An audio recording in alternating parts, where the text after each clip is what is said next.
บ่อยสูงค่ะบ่อยสูงปีๆน้องๆผู้ปันแห้งขาวใส่มะขามกุกก็ค่ะมื้อนี้ก็เป็นวันที่3เดือนธันวาคมปี2025ในตอนรายการเฮาค่ะตอนในเดียวเนาะพี่น้องค่ะมารับถมด้วยข่าวเหงาเกี่ยวกับเรยลองนั่งจื้อซึงอย่าอินโฟเฮ็ดคลิปคอนเทนต์หลากหลายในเสแลเดจังถูกย้าเจ้าหน้าที่ภูมิปนพ่นเขา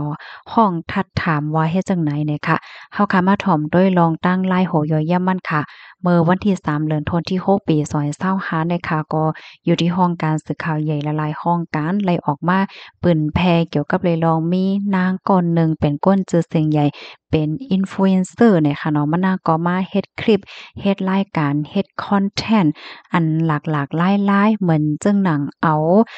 น้ำยาล้างหน้าน้ำยาล้างเรียกได้ว่าจังหาซักโครไว้เฮ็ดให้พานมหอมหว่าป้าเจ็มของใจตื้อในหอในเฮิรนว่าสังว่าเจ้าในเหี่ยวก็ซ้ำมากินแหน่เปิ้นนะคะลองเฮ็ดซาวจังหนังไหนได้มันเตจังเฮ็ดให้ก้นนมอะลูกอ่อนว่าเฮาว่าจังเนี่ยเข้าใจผิดเหี่ยวก็ป้องว่ามันกินไรเต้ห้าเฮ็ดจังเนี่ยนะก็เปิ้ว่าก้นมีชื่อเสียงใหญ่อินฟลูเอนเซอร์อันว่าในมันมีอาณาต่อป้ายวนของก้นตั้งนำค่ะเนาะเพราะว่าเปิ้นต้วยเปิ้นหันยาวในเปิ้นก็เตใครเฮ็ดจอมเตใครเยิงจอมนั่นค่ะน่ะแฮงเลยในกลกล้าตั้งขายจังนั้นน่ะมันก็อ่ำจางกินไรเฮ็ดให้นั่นน่ะนะ เกี่ยวกับไปร้องในค่ะตั้งฝ่ายความไทยเขาที่ห้องว่าสภาผู้บริโภคในค่ะเนาะก็ไล่ออกมาหมอกลาเทไม่อกไม่ใจจ้อมเกี่ยวกับเลยร้องในค่ะเสียก็ได้เอาข้อมูลสักเสหลักฐานมานั้นเสียก็อบลาต่างถึงดีสคบเฮ็ดไหนค่ะเอาให้กึดอย่าง8ลองจองหยาโฆษณาลองเฮ็ดสารจังหนังในได้กำซื้อย้อนว่ามันเตจังเฮ็ดให้ก้นตั้งนำปองใจผิดเข้าใจผิดเกี่ยวกับเลยลองเฮ็ดสร้างของนางจือเซิงใหญ่ก็แน่สิสร้างถูกในก็ซ้ำเตจังมีลองเตอคึกดอนดาป้ายอยู่หลีก้นเทียงว่าเฮ็ดไหนค่ะเกี่ยวกับไปลองในค่ะอันเป็นหัวหน้าฝ่ายคุ้มครองและพิทักษ์สิทธิผู้บริโภคสภาผู้บริโภคในค่ะเนาะก็เลยออกมาลัดว่าคลิปวิดีโอคอนเทนต์บางอันดีก้นจือเซิงใหญ่อินโฟก็ในเฮ็ดสร้างในไหนค่ะมันไหนก็เตจังเป็นเขาห้องว่า ความไทยเขาที่ห้องว่าการโฆษณาที่อาจทำให้เกิดความเข้าใจผิดในสาระสำคัญเกี่ยวกับลักษณะเนี่ยค่ะเนาะอำนั้นก็ลอกลายใจกลกล้าตั้งขายให้แนวอันความไทยเฮาได้ก็มันแค่มีที่บอกความหมายว่าลองเฮ็ดคลิปคอนเทนต์ของมะนางไหนมันจังเฮ็ดให้เปิ้นเข้าใจผิดนั่นน่ะเนาะเหมือนจังหนังว่าลูกอ่อนเขามันก็เขาในก็หมุนโพอำไปแจกแพร่ไล่ในเสียก็สั่งถูกลูกอ่อนในเตจังเยิงไล เฮ็ดแหน่นะเพราะว่าเอาตั้งพิดว่าเนี่ยมันได้มีไว้มาตรา22เฮ็ดแหน่นะแล้วก็แทงอันหนึ่งก็มาตรา23เฮ็ดจั่งใดค่ะมื้อเลียวในค่ะอยู่ดีสภาผู้บริโภคค่ะเนาะ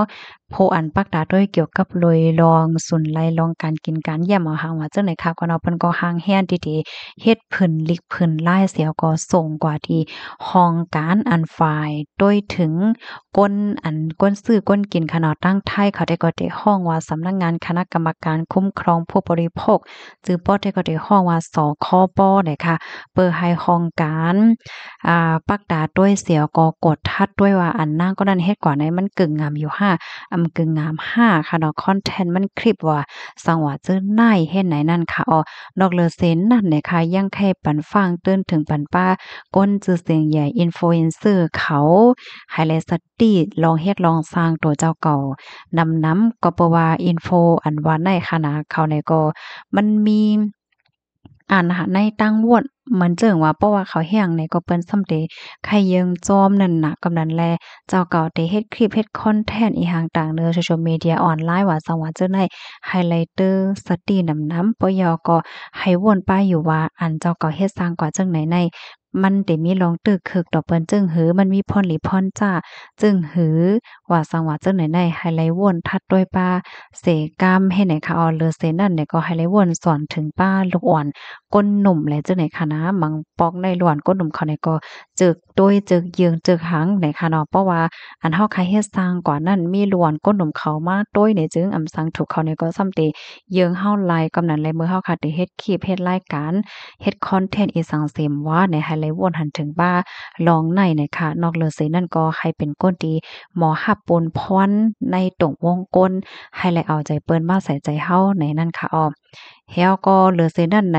ยังให้ใครให้ตั้งฝ่ายอันเป็นเจ้าของ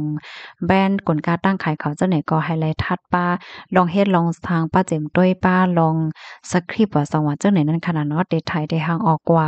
ในนั่นก็ให้มีลองกดทัดด้วยหลายคักหลายตอนเสกัมหน่อยค่ะข้อมูลในก็คาลิเปมาที่ห้องการข่าวสดออกไว้หน่อยค่ะนะข่าวง่าโหดในเพราะว่าเฮาคาถ่อมยั่วๆก็เหมือนหางว่ามันสิเป็นข่าวยั่วๆค่ะเนาะพี่น้องค่ะก้อยกาค่ะแต่ก็หันถึงว่ามันปั่นตอนสอนตอนดังเฮาคาตั้งนำตั้งหลายค่ะเนาะเมื่อเหลียวในอันเป็นก้นหนุ่มเส้นหุ่นใหม่ป้าเจ็มก้นในตรงวงเฮาคาอันมาเฮ็ดเกี่ยวกับไปลองคลิปวิดีโอว่าหางว่าจังไหนก็มีตั้งนำตั้งหลายเฮ็ดไหนค่ะนะกำนั้นเนาะค่ะการที่เฮาคาเฮ็ดคลิปเฮ็ดวิดีโอเนี่ยก็ละเลยเฮ็ดกำไรค่ะเนาะป้อมสังถูกก็มันก็จางยาเปิ้นตึงลาด5สัง5เฮ็ดจังไหนค่ะนะกำนั้นเนี่ยค่ะมื้อเฮาคาได้เฮ็ดคลิปเฮ็ดทางจังไหนก็ให้เลยสติป้าไหนเนาะ มือเลียวในเทคโนโลยีมันก็ขึ้นอย่างไม่สูงยอก็ขึ้นกราบค่ะเนาะการที่เฮาคาได้เอามาใจตื้อเอามาตัดต่อหางจังได๋มันก็เป็นลองตีง่ายเนาะมันมีแอปพลิเคชันมันมีโปรแกรมว่าเฮาว่าเฮ็ดจังได๋ว่าอยู่ย่ำใจค่ะก้อยก็ว่าเพราะว่าอันเฮาคาเฮ็ดก่อนนั้นมันแลเป็นเตไลเฮ็ดจังได๋เหมือนเรื่องอันนั่งในค่ะเนาะมือเลียวนั่งในก็ได้ถูกยาเปิ้นมาฮ้องกะทัดกว่าถามว่าสว่าจังได๋เฮ็ดไหนค่ะเลยเฮ็ดนั่นก็มันก็มีเที่ยงตั้งนำค่ะเนาะอันนี้เลยฟังค่ะนะเหมือนหนังกลก้าตั้งขายบางเมี่ยวอันไรดีลาดไลลาดไลไหลเฮ็ดจังไหนก็มันก็ฮัมมีค่ะเนาะเพราะว่ามาด้วยแทงในตอนของตรงวงกลในตอนของการเมืองว่าเฮาจังได๋แคนเซนซิทิฟได้ว่าค่ะนะเพราะว่าลาวจังไหนก็พี่น้องค่ะมันก็ได้ตกใจในค่ะนะก้อยก็ว่าอย่าไปตกใจหนังเก่าค่ะอันที่ค่ะใครมาปันตั้งใครจะได้ก็การที่เฮาคาที่มาเฮ็ดคลิปเฮ็ดเป็น influencer ว่าเฮาอะมันก็ง่ายค่ะเนาะเหลือเสียว่าเฮาคาไลโคลองปักเปิงปรสีของแอปพลิเคชันที่เฮาคาใจเหย้าในเฮาคาเนี่ยก็สำเร็จเลยเห็นรูปป้าลองปักเปิงใบมีที่ในวันเมืองที่อันเฮาคาอยู่นั่นป้าเฮ็ดให้เนาะค่ะยินจมูกก็ที่รับถอมปันแห้งค่ะย้อนให้อยู่ลีกินวอในรถเพกันค่ะเนาะหนังเฮอเดจังเป็นข้อฟังปันกันนำมันก็จอยกันสืบเปิ้นแพ่แชร์กว่าเสกำนะคะยินจมค่ะข้อมูลในค่ะเลยเปิดเอียงมาที่ห้องการข่าว PPTV HD 36ว่าจังไหนค่ะยินจมค่ะหมายสงค่ะ